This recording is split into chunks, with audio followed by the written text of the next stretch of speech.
And one of the things we have to say, and also say to maybe the Catalan regional government, is to watch many of the companies that, for instance, you have here at this, in Sant Cugat, help them, facilitate for them so that they can grow out of with their own business model, making them competitive at an early stage.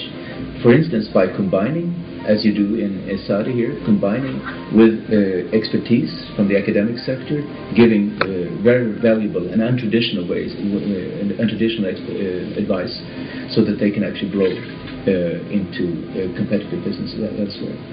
This happens in the United States, it happens in the northern countries of Europe and so on. That there are connections with new kinds of expertise, helping and facilitating small, medium-sized companies to grow and being connected in new ways. So forming an environment which is more conducive to growth is a very important message to the Prime Minister of Spain, as well as to the regional government of Catalonia. Okay. That's in line with a speech that Tony Blair gave a couple of years ago when he came to Barcelona. And in essence, I would say one word, it's about alignment. So if you look at, maybe a good interesting point would be for him to have lunch with the President of the US as well. He's trying to affect change. Change equates to innovation. So that means opening up new opportunities for growth. So it's in line with what Jan was saying. Well, in addition, we would put into the council the Prime Minister to really develop global champions. So we live in a global economy, and these days it's very important to attract capital to Spain, attract investments, other than the construction industry, which is obviously most of it, is to generate specific strength profiles for Spain. We have some strength profiles here in Catalonia with Barcelona, Sant Cugat, and those need to be strengthened to become not only kind of Spanish champions, but even European and or global champions in that field.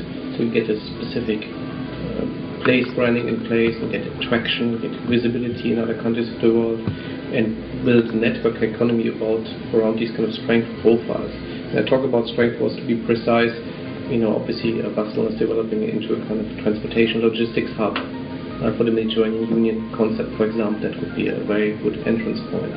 The second entrance point is to develop the design, kind of creative industry sector, and to really foster Barcelona and the kind of region around Barcelona to become a major player in that kind of field.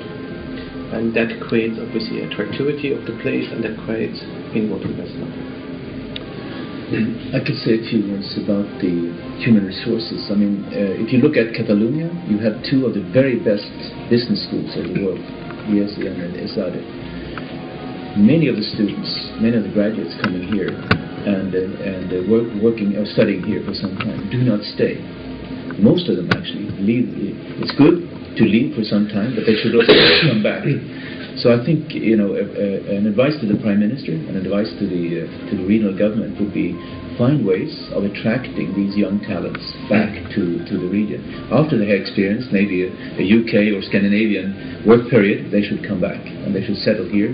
They should grow their families in Sant Cugat or in Barcelona at the same time as they grow their business.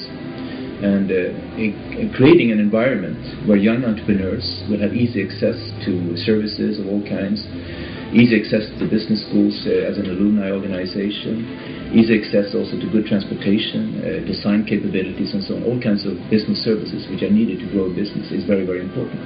And I think Spain has failed, if you compare it to many of the other countries in Europe, to create this kind of conducive environment to innovation for young entrepreneurs. So that would be a priority, I think.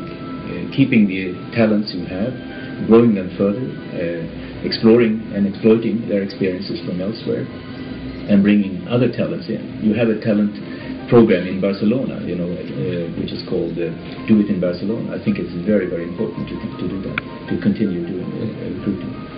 And also get older people like me who would like to settle elsewhere for some time and maybe use all their international experiences, bring it here and create a sort of hub of connections that could also be helpful to these young entrepreneurs and foster their business activities. Also required component for growing young companies is of course risk capital, venture capital, and there's too little of it here. Many of the entrepreneurs who start businesses here come to a certain stage, then they look for capital outside of Spain, elsewhere.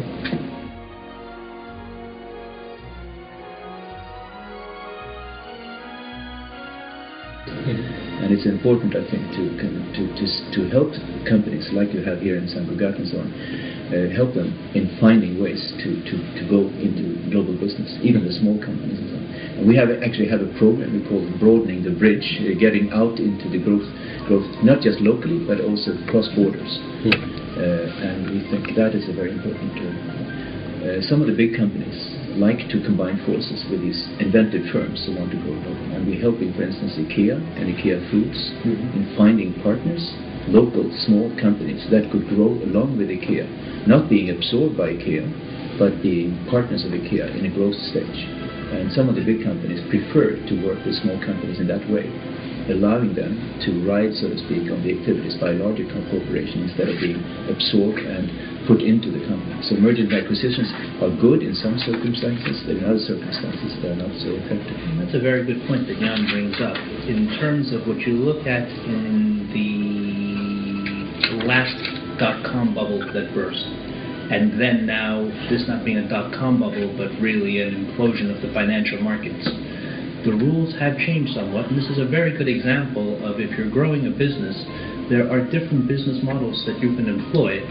So identifying what these types of rules are determines what kind of capital you need and who you need to team up with. Whether you acquire, whether you merge, whether you divest, whether you bring in capital, it's all according to the new rules.